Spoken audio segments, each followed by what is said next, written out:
പ്രധാനമന്ത്രിയുടെ മൻ കി ബാത്ത് തത്സമയ സംപ്രേഷണം. ये कदम बहुत जरूरी था।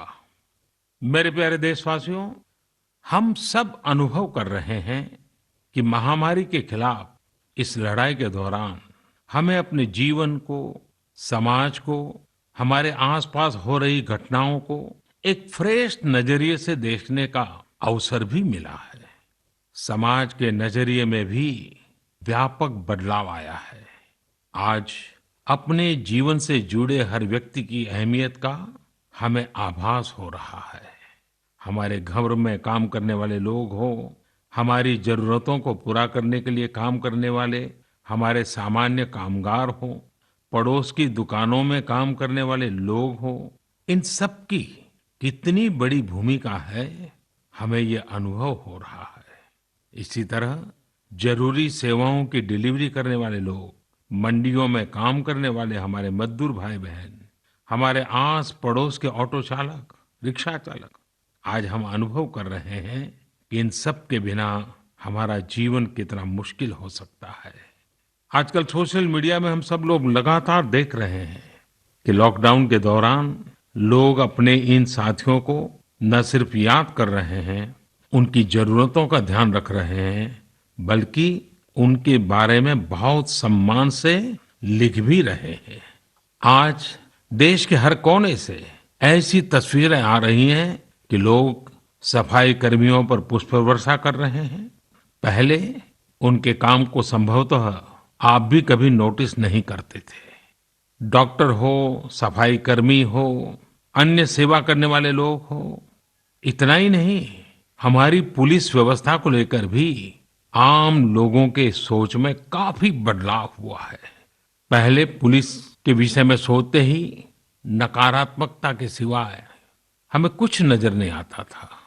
हमारे पुलिसकर्मी आज गरीबों, जरूरतमंदों को खाना पहुंचा रहे हैं, दवा पहुंचा रहे हैं। जिस तरह से हर मदद के लिए पुलिस सामने आ रही है, इससे पुलिसिंग का मानवीय और संवेदनशील पक्ष हमारे सामने उभर करके आया है, हमारे मन को झकझोर दिया है, हमारे दिल को छू लिया है।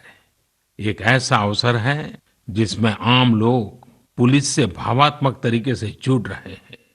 हमारे पुलिस कर्मियों ने इसे जनता की सेवा के एक अवसर के रूप में लिया है और मुझे पूरा विश्वास है इन घटनाओं से आने वाले समय में सच्चे अर्थ में बहुत ही सकारात्मक बदलाव आ सकता है और हम सब ने इस सकारात्मकता को कभी भी नकारात्मकता के रंग से रंगना नहीं है। साथियों, हम अक्सर सुनते हैं प्रकृति, विकृति और संस्कृति। इन शब्दों को एक साथ देखें और इसके पीछे के भाव को देखें तो आपको जीवन को समझने का भी एक नया द्वार खुलता हुआ दिखेगा। अगर मानव प्रकृति की चर्चा करें तो ये मेरा है, मैं इसका उपयोग करता हूं।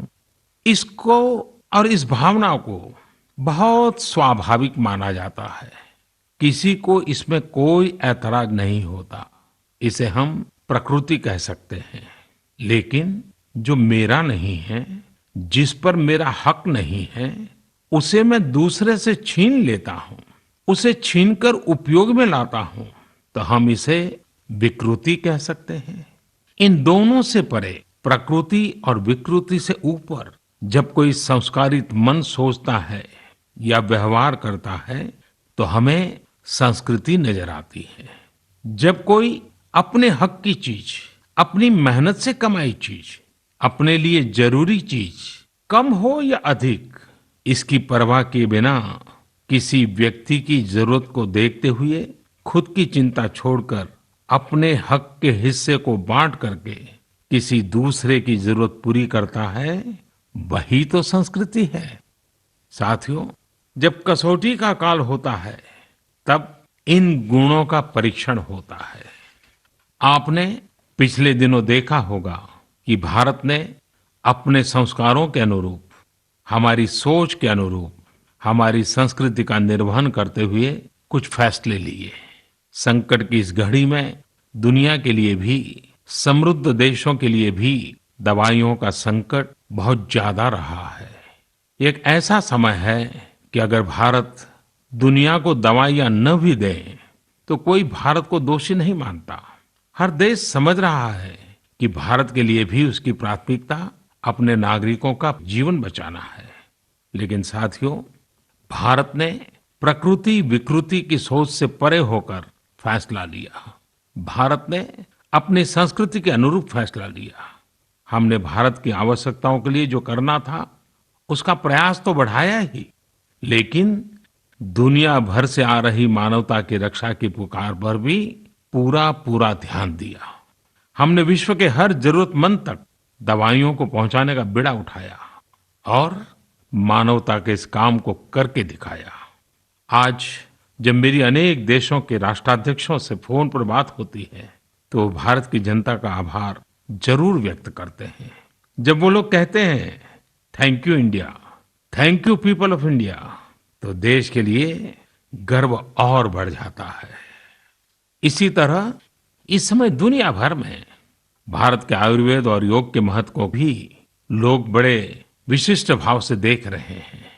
सोशल मीडिया पर देखिए, हर तरफ इम्यूनिटी बढ़ाने के लिए किस तरह से भारत के आयुर्वेद और योग की चर्चा हो रही है। कोरोना की दृष्टि से आयुष मंत्रालय ने इम्यूनिटी बढ़ाने के लिए जो प्रोटोकॉल दिया था, मुझे विश्वास है कि आप लोग इसका प्रयोग जरूर कर रहे होंगे। गर्म पानी, काढ़ा और जो अन्य दिशा निर्देश आयुष मंत्रालय ने जारी किए हैं वो आप अपनी दिनचर्या में शामिल करेंगे तो आपको बहुत लाभ होगा। साथियों, वैसे ये दुर्भाग्य रहा है कि कई बार हम अपनी ही शक्तियां और समृद्ध परंपराओं को पहचानने से इनकार कर देते हैं। लेकिन जब विश्व का कोई दूसरा देश एविडेंस बेस्ड रिसर्च के आधार पर वही बात करता है, हमारी ही फॉर्मूला हमें सिखाता है, तो हम उसे हाथों हाथ ले लेते हैं। संभवतः इसके पीछे एक बहुत बड़ा कारण सैकड़ों वर्षों की हमारी गुलामी का कालखंड रहा है। इस वजह से कभी कभी हमें अपनी ही शक्ति पर विश्वास नहीं होता है, हमारा आत्मविश्वास कम नजर आता है। इसलिए हम अपने देश की अच्छी बातों को, हमारे पारंपरिक सिद्धांतों को एविडेंस बेस्ड रिसर्च के आधार पर आगे बढ़ाने के बजाय उसे छोड़ देते हैं, उसे हीन समझने लगते हैं। भारत की युवा पीढ़ी को अब इस चुनौती को स्वीकार करना होगा। जैसे विश्व ने योग को सहज स्वीकार किया है, वैसे ही हजारों वर्षों पुराने हमारे आयुर्वेद के सिद्धांतों को भी विश्व अवश्य स्वीकार करेगा।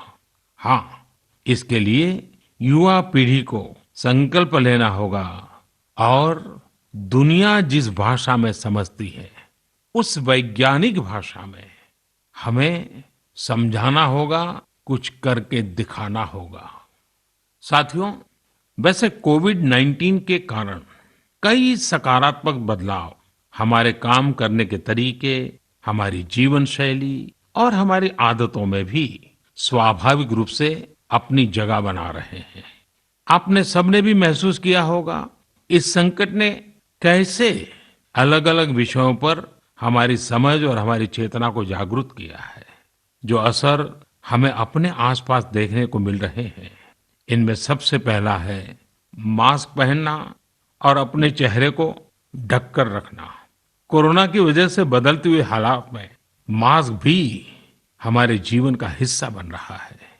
वैसे हमें इसकी भी आदत कभी नहीं रही कि हमारे आसपास के बहुत सारे लोग मास्क में दिखे, लेकिन अब हो यही रहा है। हाँ, इसका ये मतलब नहीं है कि जो मास्क लगाते हैं वे सभी बीमार हैं। और जब मैं मास्क की बात करता हूं तो मुझे एक पुरानी बात याद आती है। आप सबको भी याद होगा, एक जमाना था कि हमारे देश के कई ऐसे इलाके ऐसे होते थे कि वहां अगर कोई नागरिक फल खरीदता हुआ दिखता था तो आस पड़ोस के लोग उसको जरूर पूछते थे, क्या घर में कोई बीमार है? यानी फल मतलब बीमारी में ही खाया जाता है, ऐसी एक धारणा बनी हुई थी। हालांकि समय बदला और ये धारणा भी बदली। वैसे ही मास्क को लेकर भी धारणा अब बदलने वाली ही है। आप देखिएगा, मास्क अब सभ्य समाज का प्रतीक बन जाएगा। अगर बीमारी से खुद को बचना है और दूसरों को भी बचाना है तो आपको मास्क लगाना पड़ेगा। और मेरा तो सिंपल सुझाव रहता है, गमछा मुंह ढकना है। साथियों, हमारे समाज में एक और बड़ी जागरूकता ये आई है कि अब सभी लोग ये समझ रहे हैं कि सार्वजनिक स्थानों पर थूकने के क्या नुकसान हो सकते हैं। यहाँ वहाँ कहीं पर भी थूक देना गलत आदतों का हिस्सा बना हुआ था। ये स्वच्छता और स्वास्थ्य को गंभीर चुनौती भी देता था। वैसे एक तरह से देखें तो हम हमेशा से ही इस समस्या को जानते रहे, लेकिन ये समस्या समाज से समाप्त होने का नाम ही नहीं ले रही थी। अब वो समय आ गया है कि इस बुरी आदत को हमेशा हमेशा के लिए खत्म कर दिया जाए। कहते भी हैं कि बेटर लेट देन नेवर। तो देर भले हो गई हो, लेकिन अब ये थूकने की आदत छोड़ देनी चाहिए। ये बातें जहां बेसिक हाइजीन का स्तर बढ़ाएंगी, वहीं कोरोना संक्रमण को फैलने से रोकने में भी मदद करेगी। मेरे प्यारे देशवासियों, ये सुखद संयोग ही है कि आज जब आपसे मैं मन की बात कर रहा हूं तो अक्षय तृतीया का पवित्र पर्व भी है। साथियों, क्षय का अर्थ होता है विनाश, लेकिन जो कभी नष्ट नहीं हो, जो कभी समाप्त नहीं हो, वो अक्षय है। अपने घरों में हम सब इस पर्व को हर साल मनाते हैं, लेकिन इस साल हमारे लिए इसका विशेष महत्व है। आज के कठिन समय में यह एक ऐसा दिन है जो हमें याद दिलाता है कि हमारी आत्मा, हमारी भावना अक्षय है।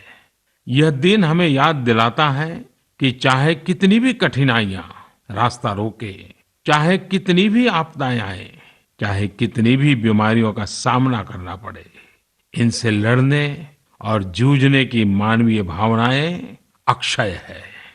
माना जाता है कि यही वो दिन है जिस दिन भगवान श्री कृष्ण और भगवान सूर्यदेव के आशीर्वाद से पांडवों को अक्षय पात्र मिला था।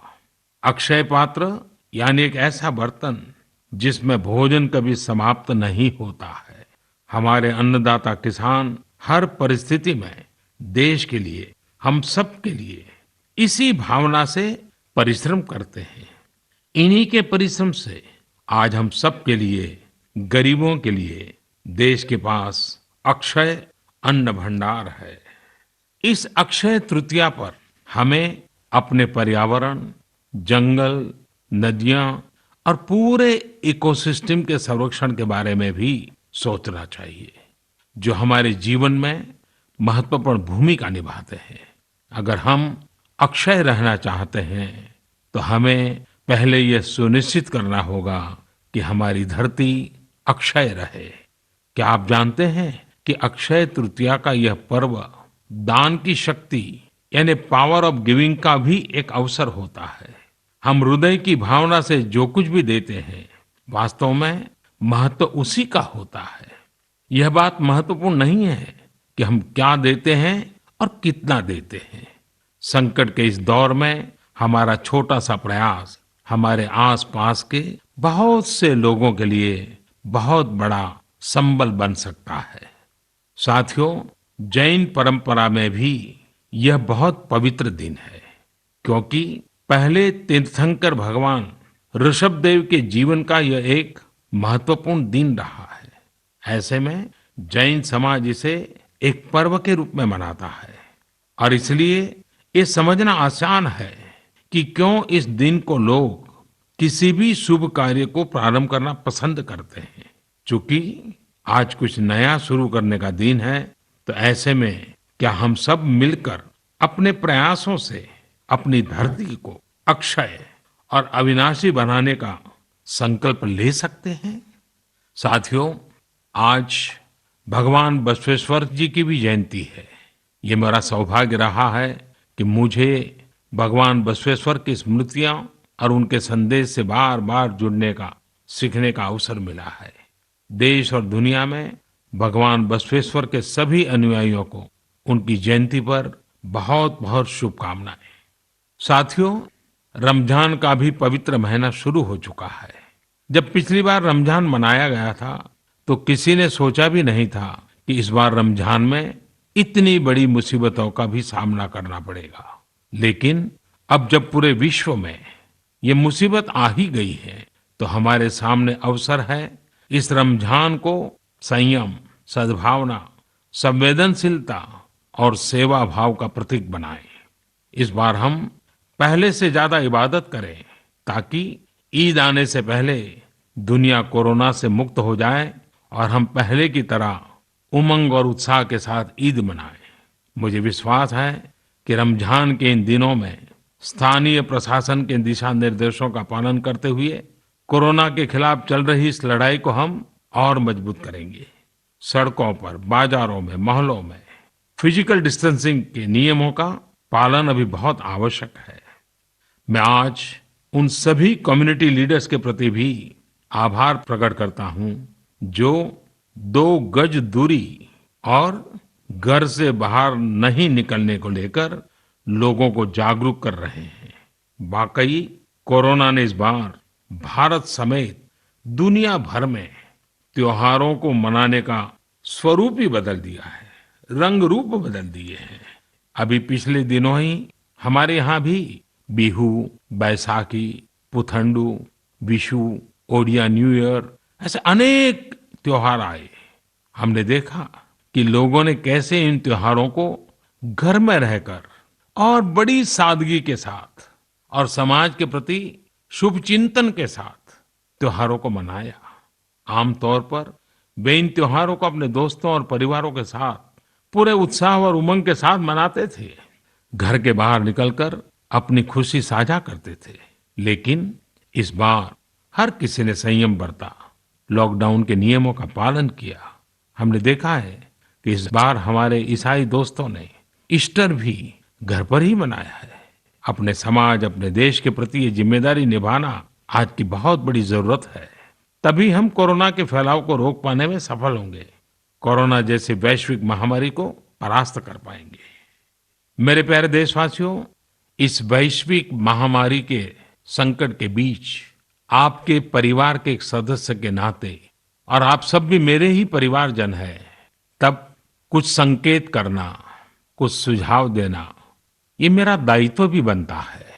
मेरे देशवासियों से मैं आपसे आग्रह करूंगा, हम कतई अति आत्मविश्वास में न फंस जाएं।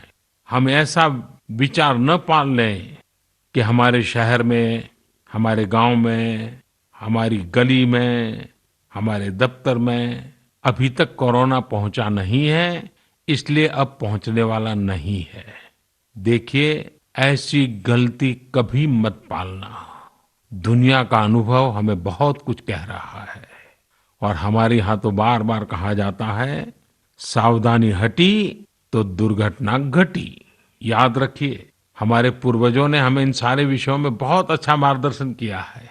हमारे पूर्वजों ने कहा है, अग्नि ही शेषम ऋण शेषम व्याधि शेषम तथैव च पुनः पुनः प्रवर्धेत तस्मात् शेषम न कार्येत। अर्थात हल्के में लेकर छोड़ दी गई आग, कर्ज और बीमारी मौका पाते ही दोबारा बढ़कर खतरनाक हो जाती है। इसलिए इनका पूरी तरह उपचार बहुत आवश्यक होता है। इसलिए अति उत्साह में स्थानीय स्तर पर कहीं पर भी कोई लापरवाही नहीं होनी चाहिए। इसका हमेशा हमेशा हमने ध्यान रखना ही होगा। और मैं फिर एक बार कहूंगा, 2 गज दूरी बनाए रखिए, खुद को स्वस्थ रखिए। 2 गज दूरी बहुत है जरूरी। आप सबके उत्तम स्वास्थ्य की कामना करते हुए मैं मेरी बात को समाप्त करता हूं। अगली मन की बात के समय जब मिले तब 2 गज दूरी बनाए रखिए, खुद को स्वस्थ रखिए। 2 गज दूरी बहुत है जरूरी। आप सबके उत्तम स्वास्थ्य की कामना करते हुए मैं मेरी बात को समाप्त करता हूं। अगली मन की बात के समय जब मिले तब इस वैश्विक महामारी से कुछ मुक्ति की खबरें दुनिया भर से आए, मानव जात इन मुसीबतों से बाहर आए, इसी प्रार्थना के साथ आप सबका बहुत बहुत धन्यवाद।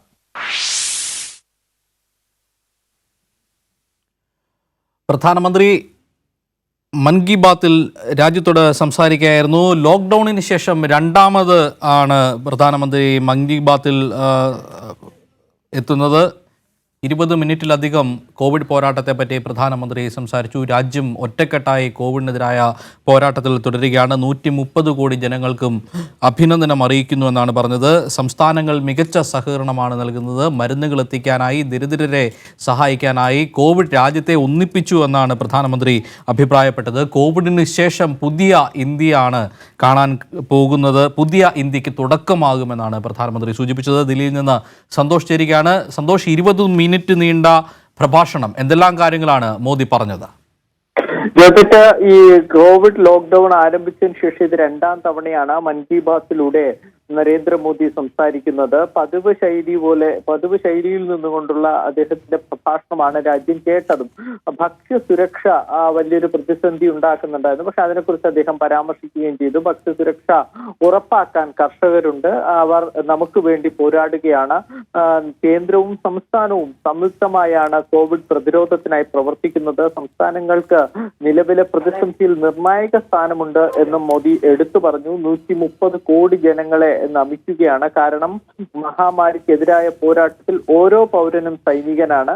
അവരുടെ കഴിവിനനുസരിച്ച് എല്ലാവരും പോരാടുന്നുണ്ട്. വലിയ മാറ്റങ്ങൾ തന്നെ സമൂഹത്തിൽ ഉണ്ടാകുന്നുണ്ട്. പോലീസ് സേനയുടെ പ്രവർത്തനം പ്രശംസനീയമാണ്.